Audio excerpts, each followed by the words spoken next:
السلام علیکم ورحمۃ اللہ وبرکاتہ۔ محترم ناظرین، نماز کے حوالے سے گفتگو چل رہی تھی۔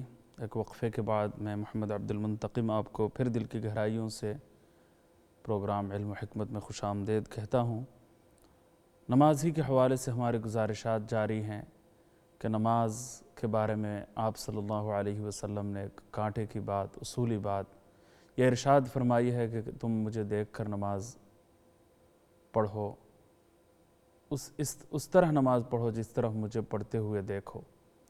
آج بعض لوگ اس حدیث کا حوالہ تو دیتے ہیں، لیکن بالکلیہ طور پر، مکمل طور پر براہ راست عمل کر کے اس حدیث پر آج ہمارے لیے عمل ممکن نہیں ہے۔ اس کی وجہ یہ ہے کہ حضور صلی اللہ علیہ وسلم کی ذات گرامی ہمارے درمیان موجود نہیں ہے، آپ وصال فرما گئے ہیں۔ تو ظاہر بات ہے کہ اس حدیث کا اصل تعلق حضرات صحابہ کرام رضی اللہ عنہم اجمعین سے تھا، اور انہوں نے آپ صلی اللہ علیہ وسلم کو نماز پڑھتے ہوئے دیکھا۔ آپ صلی اللہ علیہ وسلم نے گویا یہ ایک اصول بتلا دیا، یہ ایک فطری طریقہ بیان فرما دیا کہ جس طرح صحابہ کرام مجھ سے سیکھیں، تابعین صحابہ سے سیکھیں گے، صحابہ کرام سے سیکھیں گے، تبع تابعین تابعین سے سیکھیں گے، اور اس طریقے سے یہ سلسلہ آگے بڑھتا چلا جائے گا۔ یہی طریقہ فطری طور پر نماز سیکھنے کا اصل طریقہ ہے۔ تو میں نے یہ بات عرض کی تھی کہ جس طرح نماز کی کیفیتیں، اعضاء و جوارح کی شکلیں اور نماز کے ارکان، افعال، یہ سب کچھ دیکھنے سے انسان سیکھتا ہے۔ چھوٹے بچوں کو نماز پڑھنے کے لیے جب حکم دیا جا رہا ہے، ان کو حکم دینے کے لیے آپ صلی اللہ علیہ وسلم نے والدین کے نام فرمان جاری کیا ہے، تو ظاہر سی بات ہے کہ اس سے ایک اور بات بھی التزامی طور پر معلوم ہو جاتی ہے، اور وہ یہ ہے کہ یہ بچے صرف دیکھ کر ہی سیکھ سکتے ہیں، کتابیں پڑھ کر وہ سیکھ نہیں سکتے، اور دیکھنے کا جو تعلق ہوگا وہ اپنے بڑوں کو دیکھنے کا واحد ذریعہ ان کے سامنے ہوگا۔ کوئی اگر یہ کہے نہیں کتابوں کے ذریعے ہمیں حضور کی نماز معلوم ہو جائے گی، تو جب بچوں کو حکم دیا جا رہا ہے یا والدین سے کہا جا رہا ہے کہ 7 سال کی عمر میں نماز پڑھنے کا حکم دو، تو ایسے چھوٹے بچوں کو، اور 7 سال کی عمر میں آپ حکم دیں گے تو اس سے پہلے تو نماز کے ارکان سے، افعال سے کچھ نہ کچھ انس تو ان کو ہونا لازمی ہوگا، ورنہ یہ حکم بھی بیکار ثابت ہوگا۔ تو ظاہر ہے کہ اتنی چھوٹی عمر میں نمازوں کا مطالعہ اور احادیث طیبہ کا مطالعہ کر کے نمازیں پڑھنا یہ ایک ناممکن سی بات ہے۔ تو خود جو صحاح ستہ کے مصنفین ہیں، حدیث کا جو امام ہے، انہوں نے جب اپنی بہت ہی چھوٹی عمر میں اور انتہائی بچپن میں، اور 6 سال 5 سال 6 سال کی عمر میں، 7 سال کی عمر میں جب ان کی اپنی نمازوں کی عادت پڑی ہے، تو ظاہر بات ہے کہ انہوں نے احادیث کا مطالعہ کر کے اور پھر تحقیق کے بعد طریقہ معلوم کر لینے کے بعد پھر جا کے نماز نہیں پڑھی، اپنے بڑوں کو جس طرح پڑھتے ہوئے دیکھا اسی کے مطابق انہوں نے نمازیں پڑھی، اور یہی فطری طریقہ ہے جس کی طرف آپ صلی اللہ علیہ وسلم نے اس حدیث کے ذریعے اشارہ فرمایا ہے، اور گویا یہ طریقہ بتلایا ہے کہ انسان نماز سیکھے تو اپنے سے جو پیش رو ہیں، جو بڑے ہیں، ان کو دیکھ کر وہ نماز سیکھیں۔ تو دیکھ کر پڑھنا، دیکھ کر نماز پڑھنا سیکھنا، یہ ایک فطری طریقہ ہے۔ اس کو اصول کے طور پر اپنانے کی ہدایت اس حدیث میں دی گئی ہے۔ تو ایک بات میرے ذہن میں آج اللہ تعالیٰ نے پیدا فرمائی، اور میں سمجھتا ہوں کہ یہ بات بھی بہت ہی طویل تجربے کا نچوڑ ہے کہ جس طرح ظاہری حرکتیں، ظاہری کیفیتیں، افعال و ارکان، اور رکوع کی کیفیت، سجدوں کی کیفیت، اور یہ ساری چیزیں انسان دیکھتا اور سیکھتا ہے، اسی طریقے سے خشوع و خضوع اور حضوری قلب کے استحضار کی کیفیت، خشوع اور خضوع کی کیفیت، خشیت کی کیفیت، نماز میں جسم کی جو کیفیت ہونی چاہیے، جسم کا جو حال ہونا چاہیے، دل کی جو کیفیت ہونی چاہیے، خشوع اور خضوع کا جو انداز ہونا چاہیے، رقت کی جو کیفیت ہونی چاہیے، اللہ کی طرف جھکاؤ جس انداز میں ہونا چاہیے، اور عاجزی اور مسکنت کا نمونہ کس طرح ہو کر نماز میں کھڑا ہونا چاہیے، یہ ساری چیزیں بھی انسان دیکھ کر ہی سیکھ سکتا ہے۔ اگر صرف کتابیں پڑھ کر کوئی نماز سیکھے اور اللہ والوں کی صحبت میں، ان کی ہمنشینی میں وقت گزارنے کے بعد ان کے خشوع اور خضوع کے جتنے اثرات ہیں اور ان کے حرکات اور سکنات میں اور ان کی کیفیتوں میں جو لذتیں تھیں، جو مسکنت تھی، جو عاجزی تھی، جو عبدیت تھی، بندگی تھی، تذلل تھا، خشوع تھا، وہ سارا انداز اور ساری کیفیتیں کوئی اگر سمیٹ کر نماز سیکھے اور نماز پھر پڑھے تو دونوں نمازوں میں آسمان و زمین کا فرق ہوتا ہے۔ سبحان اللہ۔ تو دیکھنے سے صرف ظاہری شکلیں انسان نہیں سیکھتا، بلکہ نماز کی اصل حقیقت سے بھی وہ آشنا ہوتا ہے۔ اس لیے اللہ والوں کی صحبت بہت بڑی ضرورت کی چیز ہوتی ہے۔ اللہ والوں کی ہم نشینی کے ذریعے انسان میں سب سے بڑی دولت جو آتی ہے وہ نماز کی دولت صحیح طریقے سے انسان میں منتقل ہوتی ہے۔ ایک کالر سے بات کر لیتے ہیں، پھر اپنی گزارشات کو سمیٹنے کی کوشش کروں گا انشاءاللہ۔ السلام علیکم کالر۔ وعلیکم السلام ورحمۃ اللہ۔ جی ذرا بلند آواز سے آپ پوچھیں گی۔ مفتی صاحب،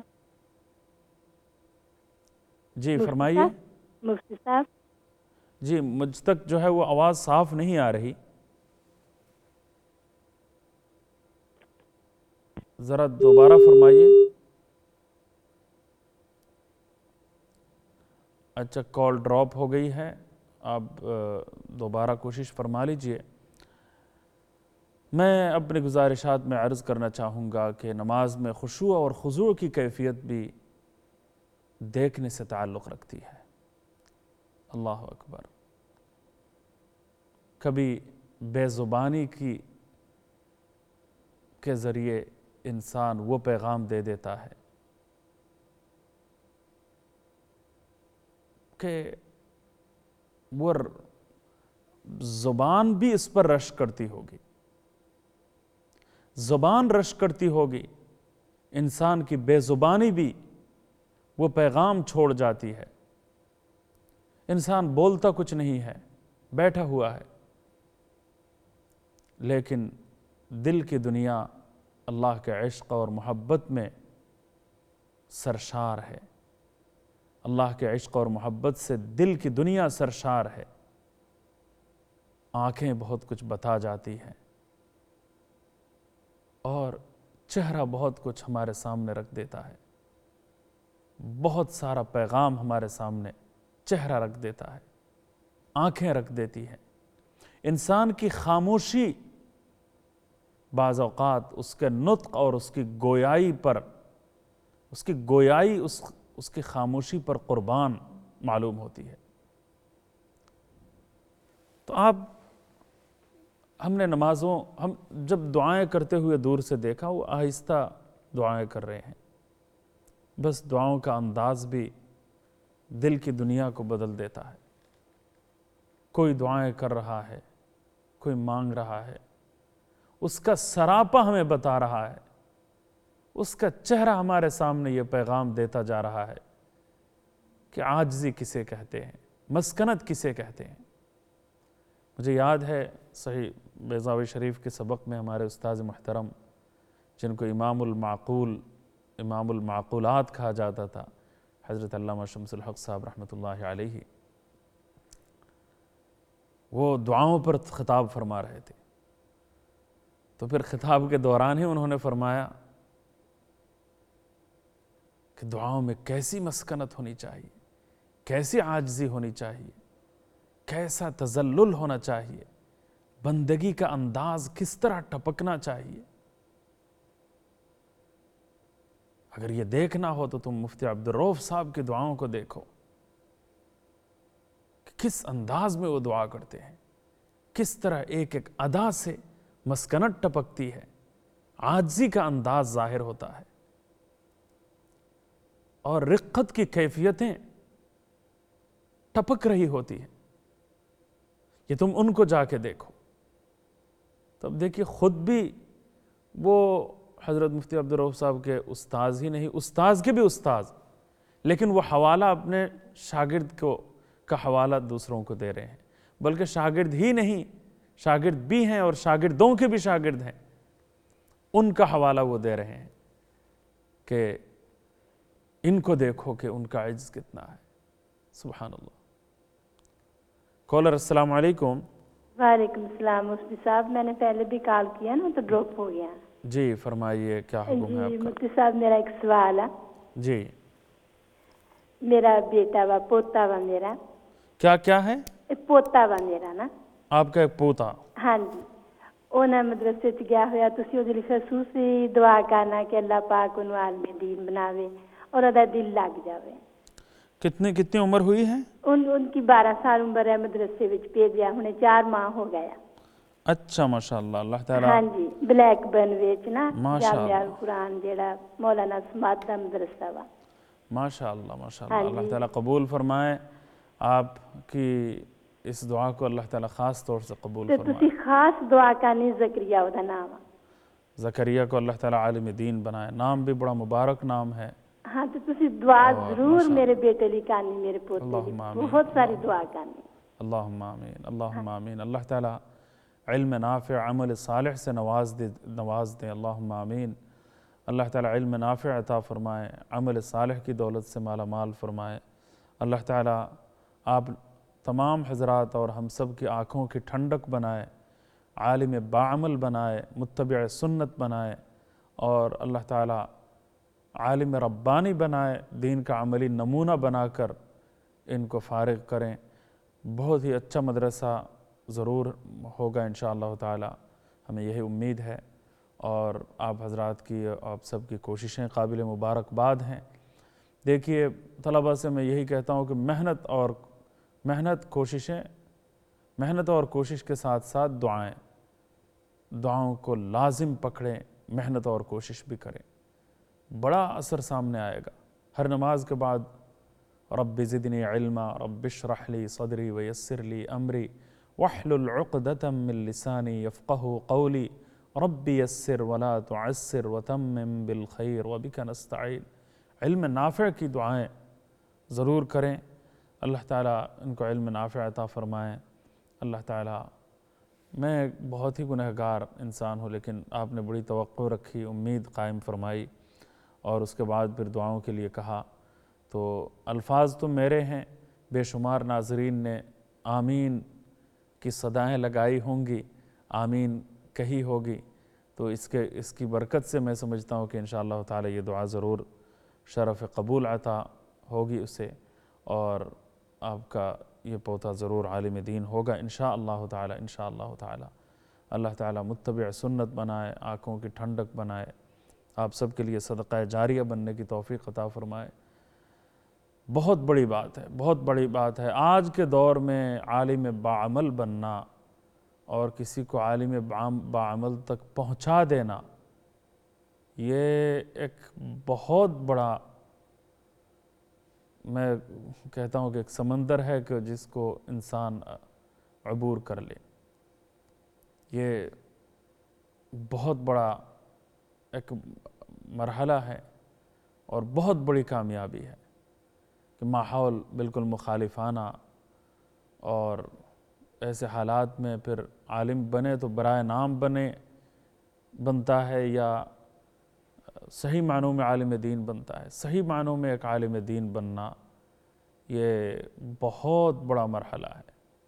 من یرد اللہ بہ خیرا یفقہہ فی الدین. اللہ تعالیٰ جس کے ساتھ بھلائی کا ارادہ کرتا ہے اسی کو دین کی گہری سمجھ، ڈیپ انڈرسٹینڈنگ پاور آف دین کا جو گہرا علم، گہری سمجھ اللہ تعالیٰ عطا فرماتا ہے، تفقہ فی الدین نصیب فرماتا ہے. اور ومن یؤت الحکمت فقد اوتی خیرا کثیرا. جس کو حکمت کا علم دے دیا گیا، حکمت کا خزانہ جس کو عطا فرما دیا گیا، حکمت سے جس کو مالا مال کر دیا گیا، اس کو خیر کثیر سے نواز دیا گیا. خیر کثیر سے بہت زیادہ بھلائیاں دے دی گئیں. تو آپ اس سے اندازہ لگائیے کہ یہ کوئی معمولی بات نہیں ہے۔ اللہ تعالیٰ اپنے دین کے علم کے لیے ہر کسی کو نہیں چنتا، کم ہی لوگ ایسے ہیں جو صحیح معنوں میں عالم دین ہو پاتے ہیں۔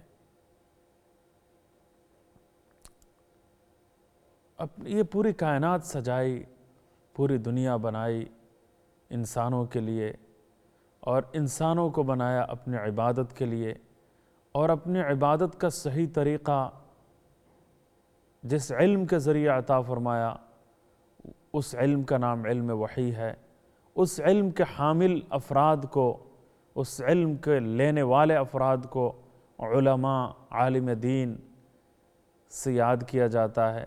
تو پھر پوری کائنات کا خلاصہ علم وحی ہوا۔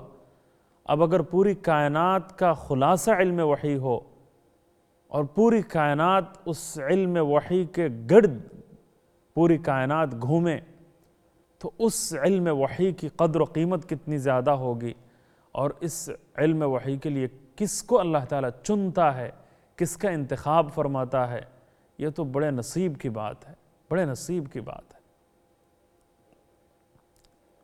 وہ بادشاہوں کی ساری بادشاہتیں اہل علم کے سامنے قربان کی جا سکتی ہیں، ہیچ ہیں۔ ساری بادشاہتیں علم کی کسی ایک بات کے سامنے ہیچ ہیں۔ ہم کیا قدر کر رہے ہیں علم کی؟ ہم کیا قدر کر رہے ہیں علم کی؟ سبحان اللہ۔ بادشاہ ہارون الرشید کا زمانہ تھا، تو بادشاہ ہارون الرشید کے زمانے میں اللہ اکبر، ان کا جو خزانے کا مالک، جو وزیر خزانہ تھا، اس نے ایک عالم دین نے ایک حدیث میں زبر اور زیر کا جو فرق ہے اس کو صحیح کر دیا تھا۔ یعنی زیر پڑھنے سے یہ معنی ہوتا ہے اور زبر پڑھنے سے یہ معنی ہوتا ہے۔ تو کسی سے کوئی غلطی ہو گئی تھی حدیث پڑھنے میں، تو انہوں نے پھر یہ کہا تھا نہیں، حدیث یوں ہے، یعنی صرف زیر اور زبر کا فرق ہے، زیر اور زبر کا فرق انہوں نے بتلا دیا تھا۔ بس صرف اسی ایک زیر اور زبر کے فرق کو صحیح کر دینے کے نتیجے میں اس زمانے میں 80,000 درہم کا ہدیہ انہوں نے پیش کیا تھا، 80,000 درہم کا۔ تاریخ میں یہ واقعہ موجود ہے۔ کہا کہ میں کیا آپ کو بتاؤں کہ حضور صلی اللہ علیہ وسلم کی حدیث کا ایک لفظ کائنات پر بھاری ہے، اور اس میں میری غلطی تھی، میں اس کو شاید زیر پڑھتا تھا، اصل میں یہ زبر ہونا چاہیے، یا زبر پڑھتا تھا اس میں زیر ہونی چاہیے۔ اس کی اصلاح جس نے کی ہے اور حدیث کا جملہ درست کر دیا ہے، اور میری یہ غلطی کہ اس غلطی کی نشاندہی جس کے علم کے ذریعے سے ہوئی ہے، وہ علم قابل مبارکباد ہے۔ اس علم پر ساری دولتیں قربان ہیں، بس خوشی کے مارے اس نے 80,000 درہم کا انعام دیا۔ تو یہ اہل علم کی قدر و قیمت تھی، اہل علم کی قدر و قیمت تھی۔ کچھ لوگوں نے جو دنیا میں دی ہے، لیکن اکثر و بیشتر لوگوں کی طرف سے قدردانی نہیں ہوئی ہے۔ قدردانی کی کمی کا احساس ہمیں زیادہ ہوتا ہے کہ جب پوری دنیا کی تنخواہیں بہت اعلیٰ درجے کی ہوں تو امام صاحبان کی تنخواہیں برائے نام ہوتی ہیں، بہت کم ہوتی ہیں، ان کے لیے گزارا کرنا ذرا مشکل ہوتا ہے، ان کو وہ اعزاز نہیں دیا جاتا، ان کا وہ اکرام نہیں کیا جاتا۔ لیکن ظاہر بات ہے، یہ تو جو لوگ اکرام نہیں کر پاتے، جو اعزاز نہیں کر سکتے، عزت نہیں دے پاتے، یہ ان کی حرمان نصیبی کی بات ہے۔ لیکن جو لوگ قربانیاں دے کر اس دین کی حفاظت کرتے ہیں، علم دین کو محفوظ رکھتے ہیں اور آگے امت تک اسے منتقل فرماتے ہیں، ان کا کیا کہنا، ان کی قربانیوں کا کیا کہنا۔ ان کی قربانیوں کا تذکرہ بھی اتنا پرلطف اور اتنا رلا دینے والا اور اس قدر سبحان اللہ دلدوز ہے اور عجیب و غریب ہے اور قربانیوں سے معمور ہیں، اخلاص اور للہیت کے جذبات سے سرشار ہیں، کہ میں تو کہتا ہوں کہ ان تذکروں پر اس دنیا کو قربان کیا جا سکتا ہے۔ وہ تذکرے ہی اتنے لذیذ ہیں، وہ تذکرے ہی اتنے لذیذ ہیں کہ ان تذکروں پر اس دنیا کو قربان کیا جا سکتا ہے۔ کیا ہے اس دنیا کی قیمت؟ جو فنا ہو جانے والی دنیا ہے، وہ علم ہے جو باقی رہنے والی ہے چیز ہے۔ حضرت علی رضی اللہ تعالیٰ عنہ کا یہ فرمانا ہے کہ لنا علم وللجہال مال، سبحان اللہ، رضینا قسمت الجبار فینا، لنا علم وللجہال مال۔ اللہ اکبر، ہم اللہ رب العزت والجلال کی اس تقسیم پر راضی ہے کہ اللہ تعالیٰ نے علم کا حصہ ہمیں عطا فرما دیا اور مال کا حصہ جاہلوں کو دے دیا۔ اس تقسیم پر ہم بہت ہی خوش اور راضی ہیں کہ علم ہمیں دے دیا اور جاہلوں کو مال دے دیا۔ آگے اپنے شعر میں حضرت علی رضی اللہ تعالیٰ عنہ، حضرت علی کرم اللہ وجہہ، یہ ارشاد فرماتے ہیں کہ علم ایک باقی رہنے والی شے ہے، علم کو کبھی فنا نہیں۔ علم ایک ایسی دولت ہے، علم ایک ایسی شے ہے، علم ایک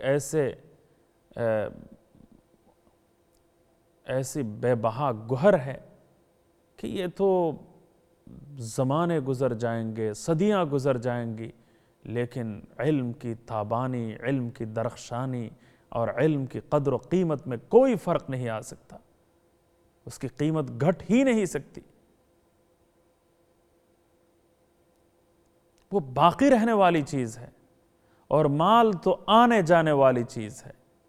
ابھی مل گیا، شام کو چلا گیا، مجھ تک باقی ہے، میری اولاد میں باقی نہیں، مجھ میں نہیں، میری اولاد میں ہے، پھر اگلی نسل میں غربت آ گئی، تو کیا کیا کروٹیں بدلتی رہتی، یہ مال کروٹیں لیتا رہتا ہے۔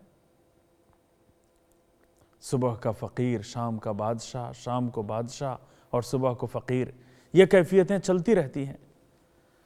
خیر، اللہ تعالیٰ علم دین کی دولت سے ہم سب کو نوازے، علم دین کا صحیح معنوں میں شوق، ذوق اللہ تعالیٰ ہم سب کو عطا فرمائے، اور راتوں کو جاگ کر علم دین کا شغف جاری رکھنے اور اس کی لذتوں سے لطف اندوز ہونے کی توفیق سے اللہ تعالیٰ ہم سب کو نوازیں۔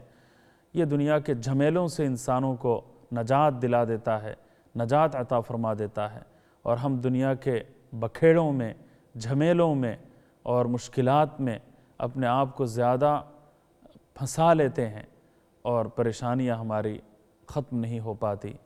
خیر، بات جاری تھی نماز کے حوالے سے کہ نماز ایک ایسا عمل ہے کہ جس کو انسان دیکھ کر سیکھتا ہے، اور نہ صرف یہ کہ دیکھ کر وہ سیکھتا ہے بلکہ خشوع اور خضوع کی جو کیفیات ہیں وہ بھی دیکھ کر ہی اس میں منتقل ہوتی ہیں۔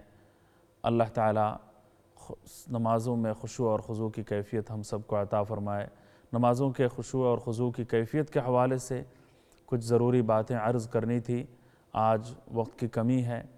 آگے اسی نماز کے مسنون طریقے کے حوالے سے کچھ بہت ہی بنیادی اور اہم باتیں عرض کرنے کا ارادہ ہے۔ اللہ تعالیٰ اس سلسلے کو آگے بڑھانے، جاری رکھنے کی توفیق عطا فرمائے۔ جزاکم اللہ تعالیٰ خیراً۔ آج پروگرام کا وقت اختتام کو پہنچ گیا، اجازت چاہتا ہوں، دعاؤں کی درخواست ہے۔ السلام علیکم ورحمۃ اللہ وبرکاتہ۔